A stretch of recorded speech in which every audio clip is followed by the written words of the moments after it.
আজকে 16 ডিসেম্বর বাঙালি জাতির ঐতিহাসিক দিন। আজকের এই দিনে 1971 সালে আমরা মহান স্বাধীনতা যুদ্ধে বিজয় লাভ করেছিলাম।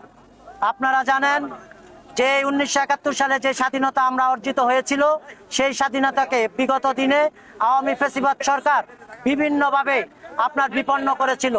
এদেশে সন্ত্রাস নৈরাজ্যের রাজত্ব কায়েম করে এদেশ থেকে গণতন্ত্র এবং স্বাধীনতাকে বিপন্ন করেছিল।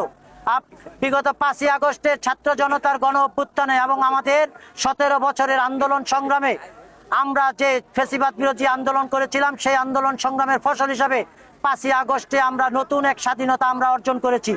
সেই স্বাধীনতা আওয়ামী শাসন আমলে যখন বিপন্ন করেছিল, সেই স্বাধীনতা দেশের মানুষকে নিয়ে বিএনপি বিগত 17 বছর আন্দোলন সংগ্রাম করে আবার পুনরুদ্ধার করেছে। আমরা এখন আজকে 16 ডিসেম্বর উপলক্ষে আমাদের কেন্দ্রীয় কর্মসূচি হিসেবে আজকে রূপগঞ্জের মাটি ও মানুষের নেতা জননেতা মুস্তাফিজুর রহমান ভূঁইয়া দীপু ভাইয়ের নেতৃত্বে আজকে আমরা আরেকটি র্যালি করেছি।